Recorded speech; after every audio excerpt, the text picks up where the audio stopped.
Welcome to Ho Chi Minh City kung saan po ang programa ng Power to Unite with Elvira. Andito po para interviewin natin ang kanilang Archbishop of Ho Chi Minh City na walang iba kundi si Archbishop Paul Buy Banduk. Ano po kayang aming pag-uusapan? Siya po ang subaybayan nyo sa pagbabalik ng Power to Unite with Elvira.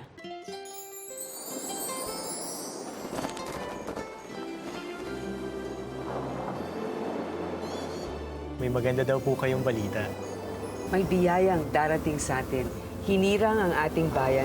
Pinili ang bansang Pilipinas upang dito idaos ang 51st International Eucharistic Congress. Dadayuhin ng mga Katoliko sa buong mundo.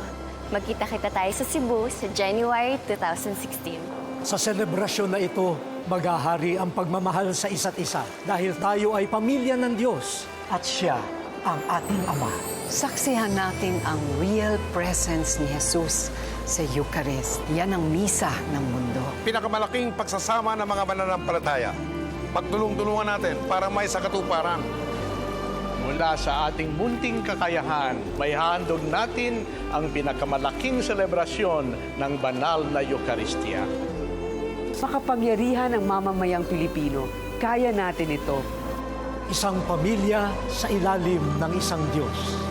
Naging isang bangka tayo sa isang pananampalataya. Christ in you, the hope of glory.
Archbishop Paul Buy Banduk, welcome to the program Power to Unite with Elvira.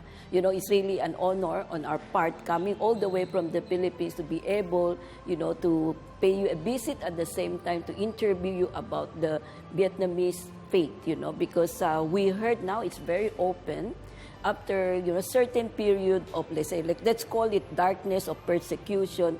So we were so happy when we first came here a few weeks ago to see, it really impressed us so much how the Vietnamese are really, enjoying their welcoming faith right now, So and I believe that in our country, the Filipino, although we are considered the largest Christian country in the Asia, but I think we could learn something from the Vietnamese.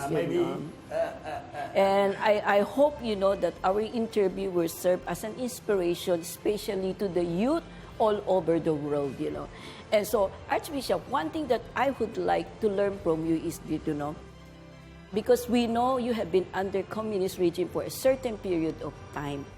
And you have become a priest, a bishop, and So, how is it, who influenced you as early as that to choose your profession to become a priest? I was in a very good Catholic family.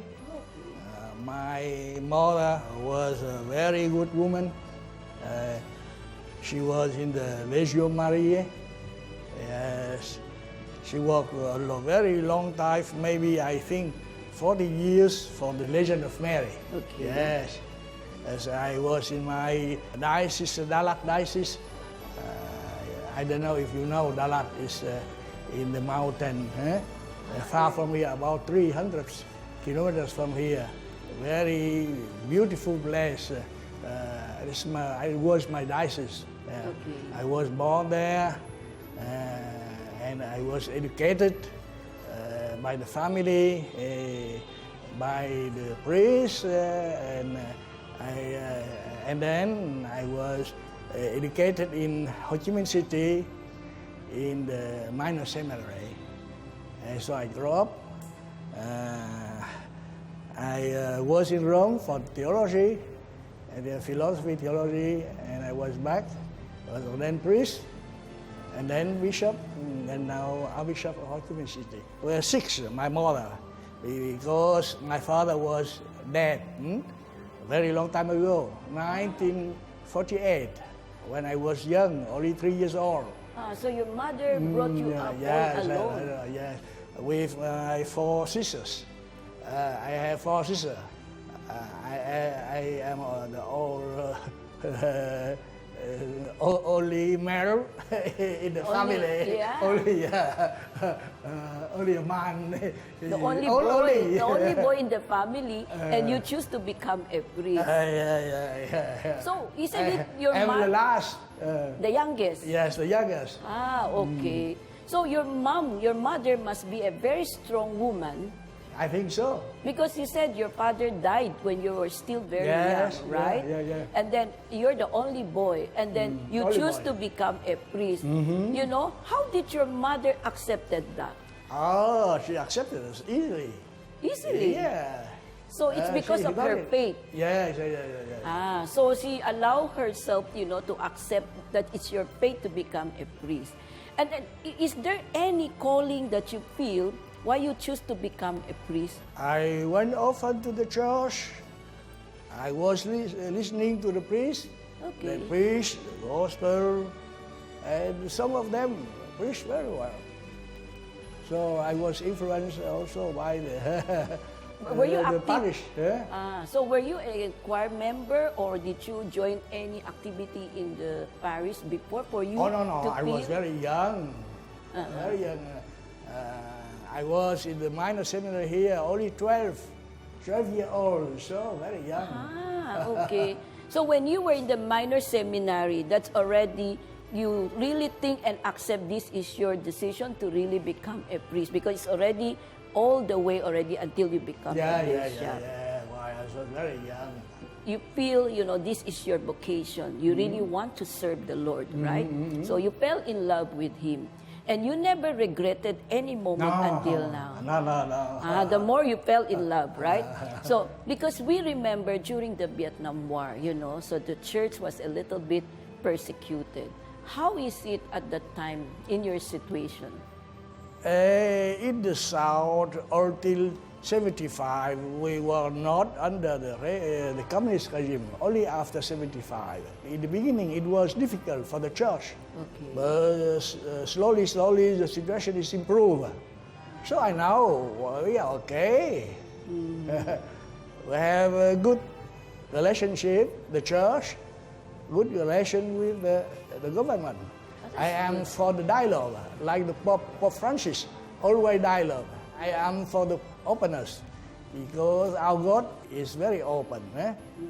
Open, our God. He is open. There is revelation. You say? Yes. Yeah. If His was not open, there was not revelation. Yes. So I think that I try to be open. I try to imitate the Pope, imitate God, Jesus, to dialogue to everybody, to love everybody. I am a sinner, sure, like the Pope. He says always he's sinner. We are all sinners. We are very weak. We are not perfect. Yeah. Very weak, yeah. Yes. There's a period of darkness for the church at that time, when the communists take over. So you were already a priest at that time here in the South? Yes, I was already the priest. How do you survive that difficult moment? Oh, not very difficult. No.